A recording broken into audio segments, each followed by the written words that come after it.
Hello viewers, welcome back to Silver Chemistry. तो आगे एक नई वीडियो के साथ जिसमें हम पढ़ने वाले हैं क्लास 12 केमिस्ट्री का एक बहुत ही इंपॉर्टेंट एंड सिंपलेस्ट चैप्टर जिसका नाम है कोऑर्डिनेशन कंपाउंड। राइट, तो याद रखना बच्चों, ये जो कोऑर्डिनेशन कंपाउंड चैप्टर है ये one of the important and simplest chapter है ऑफ क्लास 12 केमिस्ट्री। बस आपको इतना याद रखना है कि इस चैप्टर में जितने भी कॉन्सेप्ट्स आएंगे बस उन कॉन्सेप्ट्स को आपको उस तरीके से समझना है the way they have to be understood, right?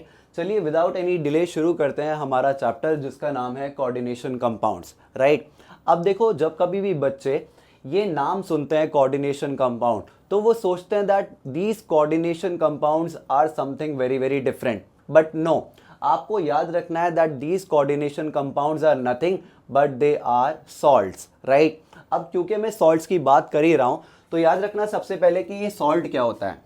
तो you will say a salt it is a chemical compound, यानी कि सॉल्ट एक ऐसा केमिकल कंपाउंड होता है जिसके पास एक पॉजिटिव एंड एक नेगेटिव पार्ट होता है एंड उसी को हम बोलते हैं एज सॉल्ट। राइट, तो अगर हम बात करें what do we mean by a salt, तो you will say a salt is a chemical compound which have got a positive and a negative part and उसी को हम बोलते हैं एज सॉल्ट। एंड जैसा मैंने आपको बताया कि coordination compounds are nothing but they are salts. Right, अब इस सॉल्ट को अगर हम डिवाइड करें तो जनरली हमारे पास 3 टाइप के सॉल्ट्स होते हैं। सबसे पहले सॉल्ट की बात करें तो वी हैव सिंपल सॉल्ट। तो देखो मैंने यहाँ लिख भी दिया है, generally there are 3 types of salts. सबसे पहले टाइप्स ऑफ सॉल्ट की बात करें तो दैट इज सिंपल सॉल्ट। अब ये सिंपल सॉल्ट क्या होता है, तो यू विल से दो सॉल्ट विच गिव 2 आयॉन्स, ऐसे सॉल्ट जो हमें 2 आयॉन्स देते हैं, one is positive and another one is negative on ionisation, यानी कि आफ्टर डिसोसिएशन, यानी कि the moment you put these salt in water तो they will ionise, they will dissociate, they will टूट जाएंगे इनटू आयॉन्स।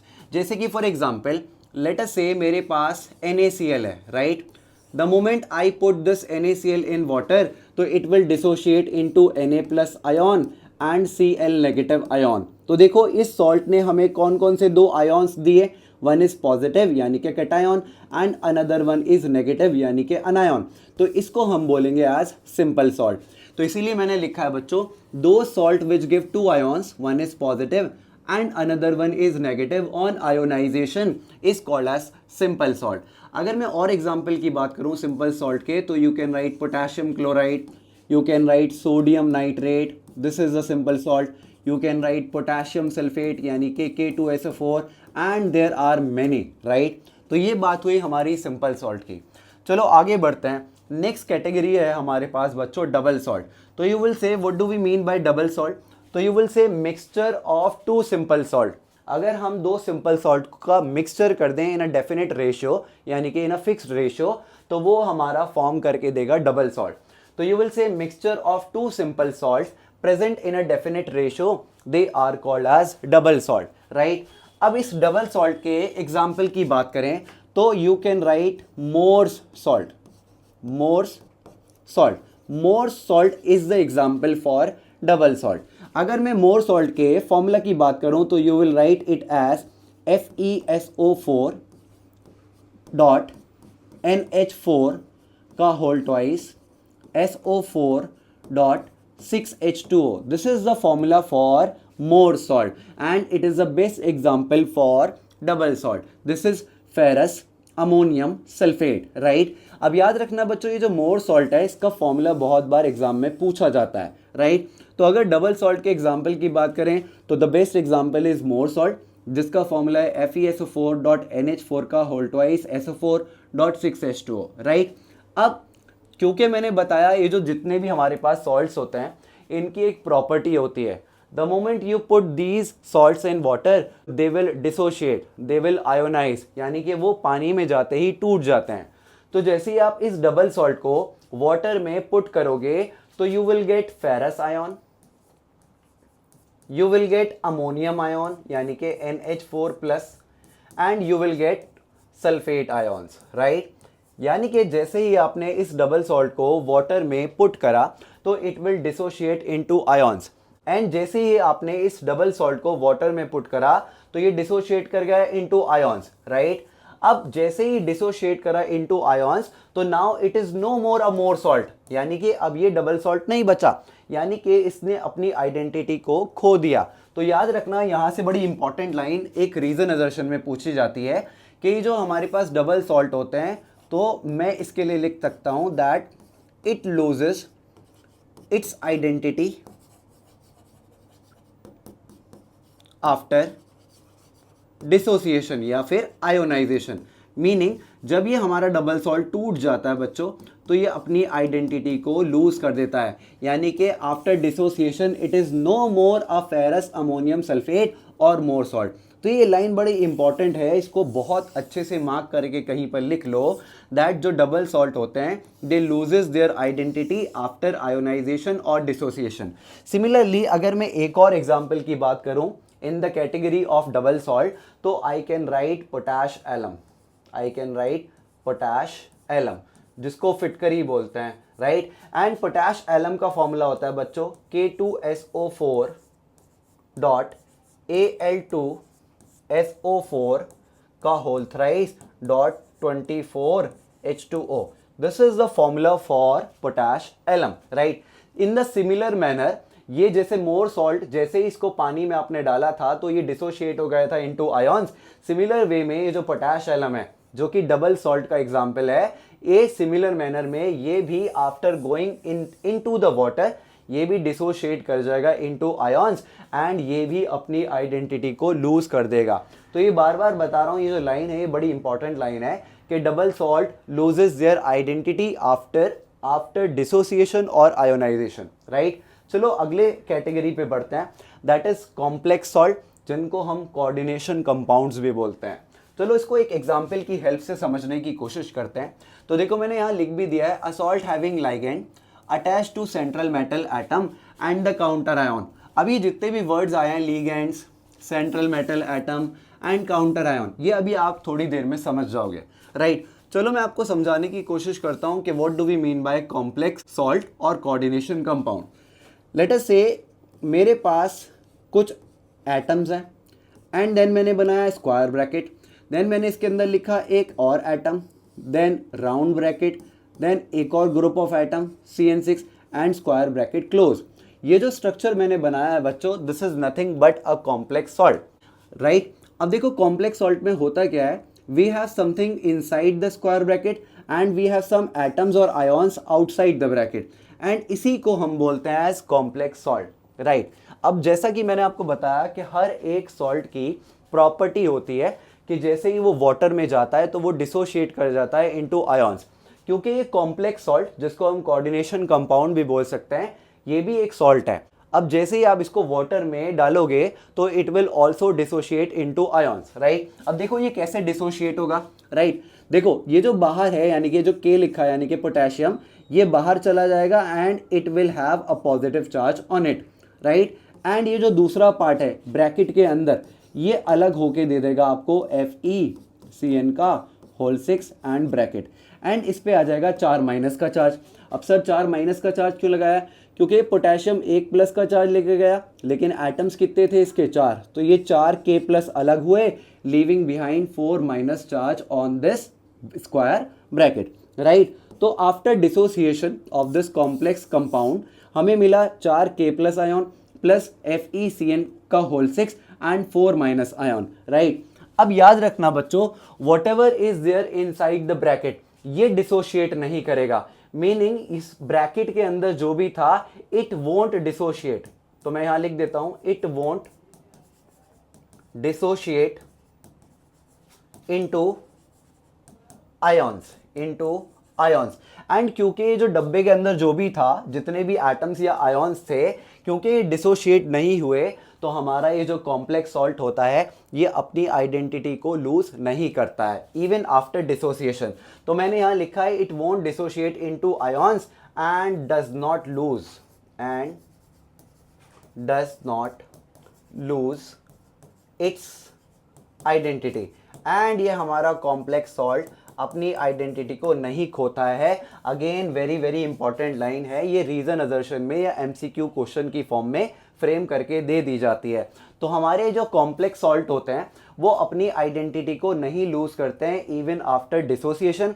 वेराज अगर हमने पीछे डबल सॉल्ट की बात करी थी तो ये जो डबल सॉल्ट थे they lose their identity after dissociation और आयोनाइजेशन। तो ये आपको बहुत अच्छे से याद रखनी है। चलो आगे बढ़ते हैं।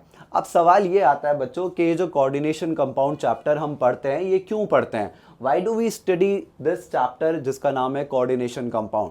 तो याद रखना ये जो कोऑर्डिनेशन कंपाउंड है ये बहुत ही इंपॉर्टेंट रोल प्ले करता है इन आवर लाइफ। सबसे पहले हम बात करें क्लोरोफिल की। ये क्लोरोफिल एक कोऑर्डिनेशन कंपाउंड होता है बच्चों मैग्नीशियम का। अगर वो पूछ ले एग्जामिनर एमसीक्यू क्वेश्चन की फॉर्म में कि क्लोरोफिल किसका कोऑर्डिनेशन कंपाउंड है तो यू विल से मैग्नीशियम का, राइट। सिमिलरली हीमोग्लोबिन जो कि प्रेजेंट रहता है हमारे ब्लड में वो भी एक कोऑर्डिनेशन कंपाउंड है किसका, आयरन का। ये भी आपको ध्यान रखना है। साथ ही साथ आपको याद रखना है विटामिन B12 वो भी एक कोऑर्डिनेशन कंपाउंड है किसका, कोबाल्ट का। तो ये सारी चीज़ें आपको ध्यान रखनी है। सिमिलरली आप मुझे कमेंट करके बताना कि विटामिन B12 की कमी से कौन सी डिजीज होती है, राइट। तो this you have to comment, right. साथ ही साथ में याद रखना they are widely use in medicinal industry, dyeing industry, textile industry etcetera. मैं किसकी बात कर रहा हूँ, कोऑर्डिनेशन कंपाउंड की। तो this is why we study this chapter जिसका नाम है कोऑर्डिनेशन कंपाउंड। चलो आगे बढ़ते हैं एंड हम लर्न करने की कोशिश करते हैं the more aspects about these coordination compounds. Late us से मैं एक कोऑर्डिनेशन कंपाउंड लिख रहा हूँ। मैंने लिखा K4 स्क्वायर ब्रैकेट Fe यानी कि iron bracket Cn round bracket close and square bracket close. Similarly मैं एक और एग्जाम्पल लिख लेता हूँ बच्चों। लेट अस से मैंने एक और एग्जाम्पल लिखा अपने पास से। मैंने लिखा bracket Cu round bracket start NH3 का whole 4 bracket close and SO4, right. अब आपको यहाँ से कुछ चीज़ें हैं जो आपको समझ लेनी है, राइट। सबसे पहले याद रखना whatever is written outside the bracket, यानी कि ब्रैकेट के बाहर जो कुछ भी लिखा होता है उसको हम बोलते हैं बच्चों एज काउंटर आयन। वो होता है हमारा काउंटर आयन, राइट। अब ज़रूरी नहीं है काउंटर आयन पहले लिखा हो, काउंटर आयन कभी कभी बाद में भी लिखा होता है। बस आपको ध्यान क्या रखना है कि इस स्क्वायर ब्रैकेट के बाहर जो भी लिखा है वो हमारा क्या होगा, काउंटर आयन। ये रहा हमारा काउंटर आयन, राइट। अब याद रखना बच्चों ये जो स्क्वायर ब्रैकेट के अंदर ये जो भी चीज़ें हैं यानी कि ये Fe एंड ये Cn का होल 6 ये ऑल टुगेदर इसको बोला जाता है बच्चों कोऑर्डिनेशन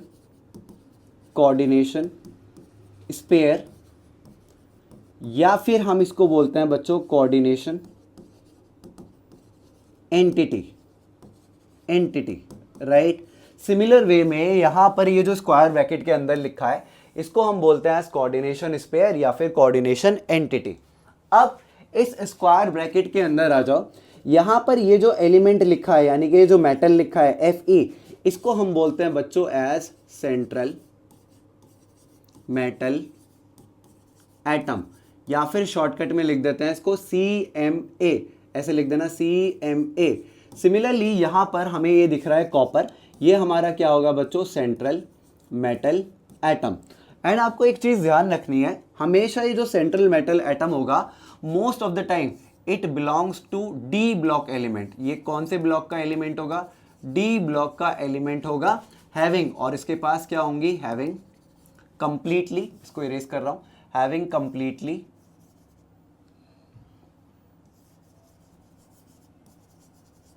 और partially empty D orbitals, right. और आपको ध्यान रखना है ये जो हमारे पास सेंट्रल मेटल एटम होगा ये बिलोंग करेगा डी ब्लॉक एलिमेंट को, या तो इसके पास होगा कंप्लीटली या फिर पार्शली मींस आधा अधूरा एम्प्टी डी ऑर्बिटल, लेकिन होगा ज़रूर। यानी कि इस आयरन के पास, इस सेंट्रल मेटल एटम के पास देयर विल बी कंप्लीटली या फिर partially empty D orbitals will be there, right. अब इस सेंट्रल मेटल एटम से ये जो साथ में ग्रुप ऑफ एटम्स जुड़ा हुआ है इसको हम बोलते हैं बच्चों एज लाइगेंड, राइट। अब आप इसको लाइगेंड प्रोनाउंस कर सकते हो या लीगेंड बोल सकते हो, लेकिन आपको याद रखना है बच्चों, ये जो लीगेंड होगा या तो ये न्यूट्रल होगा यानी कि विदाउट एनी चार्ज होगा, या फिर ये कोई चार्ज आयन होगा यानी कि ये चार्ज आयन होगा। अब वो चार्ज आयन नेगेटिव भी हो सकता है और पॉजिटिव भी हो सकता है। सिमिलरली यहाँ इस सेंट्रल मेटल एटम से जो NH3 का होल 4 जुड़ा हुआ है, यह है हमारा लाइगेंड, राइट। यह है हमारा लाइगेंड, राइट। अब ये सारी चीज़ें आपको बहुत अच्छे से ध्यान रखनी है। Whatever is there outside the bracket is called as counter ion, and इस पूरे स्क्वायर ब्रैकेट को हम बोलते हैं कोऑर्डिनेशन स्पेयर और कोऑर्डिनेशन एंटिटी। इस स्क्वायर ब्रैकेट के अंदर इसको बोला जाता है सेंट्रल मेटल एटम, एंड ये बिलोंग करता है डी ब्लॉक एलिमेंट को, जिसके पास कंप्लीटली या पार्शियली एम्प्टी डी ऑर्बिटल्स होते हैं। एंड इस सेंट्रल मेटल एटम से जो ग्रुप ऑफ एटम्स जुड़ा हुआ होता है उसको हम बोलते हैं एज लाइगेंड, एंड ये लाइगेंड न्यूट्रल भी हो सकता है या फिर ये चार्ज आयन भी हो सकता है। सिमिलरली यहाँ पर ये रहा हमारा सेंट्रल मेटल एटम, ये रहा हमारा लाइगेंड, एंड ये रहा बाहर की तरफ हमारा काउंटर आयन। अब एक चीज इंपॉर्टेंट यहां से पूछी जाती है, नोट बना के लिख लेना, नोट बना के लिख लेना। जैसे कि फॉर एग्जांपल मेरे पास ये Fe है, राइट। चलो नीचे बनाता हूं, यहां ये Fe है यानी कि ये मेरे पास सेंट्रल मेटल एटम है, एंड इस सेंट्रल मेटल एटम को किसने सराउंड कर रखा है, इन लिगेंड्स ने, राइट। कितने ligands were there, 6। First ligand, second ligand, third ligand, fourth ligand, fifth ligand, and this is the sixth ligand. हर एक लिगेंड के पास माइनस चार्ज था, हर एक लिगेंड के पास माइनस चार्ज है, एंड एक माइनस चार्ज का होने का मतलब है there is a lone pair, there is a lone pair, right. अब ये लोन पेयर क्या करता है, ये जो लिगेंड है ये इस लोन पेयर को डोनेट करता है to this central metal atom via, और कौन सा बॉन्ड बनाता है, वाया कोऑर्डिनेट बॉन्ड।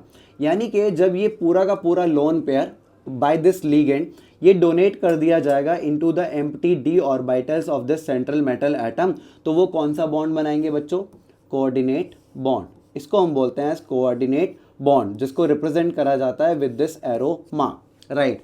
अब यहाँ से जो मैं आपको बता रहा था कि ये नोट बना के लिखना, हमेशा याद रखना, ये जो लिगेंड है जो इलेक्ट्रॉन को डोनेट कर रहा है, this will act as a Lewis base, यानी कि लिगेंड्स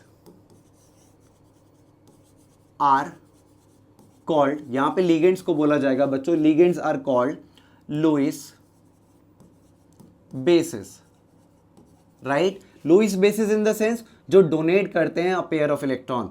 तो मैंने यहां ब्रैकेट में आपके लिए लिख दिया which donates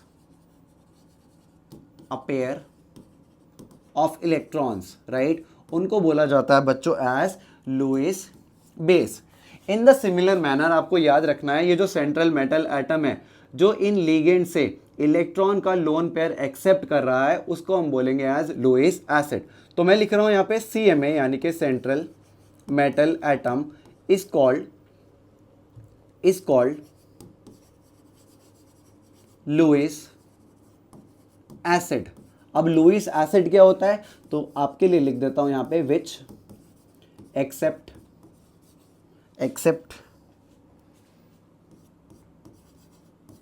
a pair of electron, जो अ पेयर ऑफ इलेक्ट्रॉन को एक्सेप्ट करता है उसको हम बोलते हैं एज लुईस एसिड। तो ये भी पूछा जा सकता है। एंड साथ ही साथ में जब हम इस चैप्टर की शुरुआत कर रहे थे तो स्टार्टिंग में देखो यहाँ लिखा था कि coordination compounds are chemical compounds जो कि कंसिस्ट करते हैं अनायंस के या फिर न्यूट्रल मॉलिक्यूल के that are bound to central metal atom via coordinate bond. ये बहुत ही इंपॉर्टेंट लाइन है, that is via coordinate covalent bond. इस कोऑर्डिनेट कोवेलेंट बॉन्ड का दूसरा नाम होता है डेटिव बॉन्ड। तो ये कभी भी MCQ क्वेश्चन में पूछा जा सकता है, राइट। तो आपको याद रखना है बच्चों, यहाँ कोऑर्डिनेशन कंपाउंड्स में कौन सा वाला बॉन्ड फॉर्म होता है, that is coordinate covalent bond, जिसको हम डेटिव बॉन्ड भी बोलते हैं, राइट। चलो आगे बढ़ते हैं। नेक्स्ट में हमें दे रखा है बच्चों टाइप ऑफ कॉम्प्लेक्सेस। अगर हम बात करें तो हमारे पास 5 टाइप के कॉम्प्लेक्स होते हैं, right. First one is cationic complex, then is anionic complex, then we have neutral complex, and in the last we have homoleptic complex and heteroleptic complex। अब देखो इनको समझना बहुत ही आसान काम है।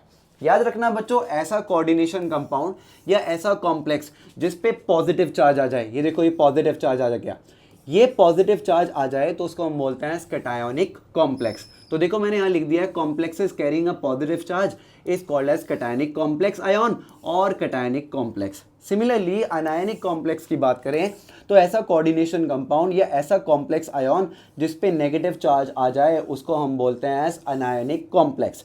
इन द सिमिलर मैनर थर्ड आ गया हमारे पास न्यूट्रल कॉम्प्लेक्स।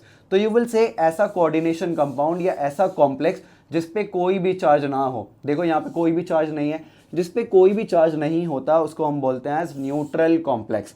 सिमिलरली हमारा आ गया होमोलेप्टिक कॉम्प्लेक्स।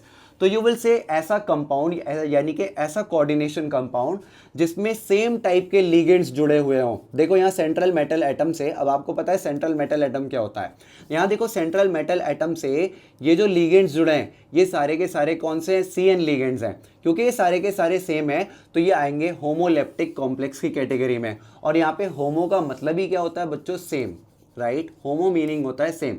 सिमिलरली ये दूसरे एग्जाम्पल में देखो, यहाँ पे जो लीगेंड जुड़े हुए हैं वो सारे के सारे किसके हैं, अमोनिया लीगेंड है। तो यहाँ हम बोलेंगे कि this is an example of homoleptic complex. साथ ही साथ में इस सेकंड वाले एग्जाम्पल को आप एक कैटेगरी में और डाल सकते हो, वो मुझे कमेंट करके बताना कि हम इसको और कौन सी कैटेगरी में डाल सकते हैं, राइट। नेक्स्ट पे बढ़ते हैं, नेक्स्ट है हेटेरोलेप्टिक कॉम्प्लेक्स। तो यू विल से नाम से ही समझ में आ रहा है सर हेटेरो का मीनिंग होता है यहाँ पे डिफरेंट। तो याद रखना बच्चों, हेटेरोलेप्टिक कॉम्प्लेक्सेस में हमारे पास दो या दो से ज्यादा टाइप के लिगेंड्स जुड़े हुए होंगे विद सेंट्रल मेटल एटम। ऐसे वाले कॉम्प्लेक्सेस को हम बोलते हैं हेटेरोलेप्टिक कॉम्प्लेक्सेस। तो देखो अगर यहाँ एग्जांपल में देखें तो यहाँ देखो ये कोबाल्ट रहा हमारा सेंट्रल मेटल एटम, इससे जुड़े हुए हमारे 4 अमोनिया एंड 2 क्लोरीन। ये दोनों अलग अलग टाइप के लिगेंड्स हैं, इसीलिए हमने इसको कैटेगरी में कौन सी कैटेगरी में डाला है, हेटेरोलेप्टिक कॉम्प्लेक्स की कैटेगरी में डाला है। सिमिलरली अगर ये दूसरा एग्जांपल देखें तो यहाँ हमारा again central metal atom cobalt है, यहाँ पे कौन कौन से लिगेंड्स जुड़े हुए हैं, एक अमोनिया एंड एक वाटर। अब याद रखना यहाँ पे अगर हेटेरोलेप्टिक कॉम्प्लेक्स की डेफिनेशन की बात करें तो you will say complexes in which metal atom और ion is linked to more than one kind of ligand and they are called as heteroleptic complex. तो एग्जांपल में आप ये याद कर सकते हो, राइट। तो ये हुआ हमारा part number first finish for the chapter coordination compound. जल्दी अपलोड करेंगे इसका पार्ट 2। तो till then thank you, bye bye, take care.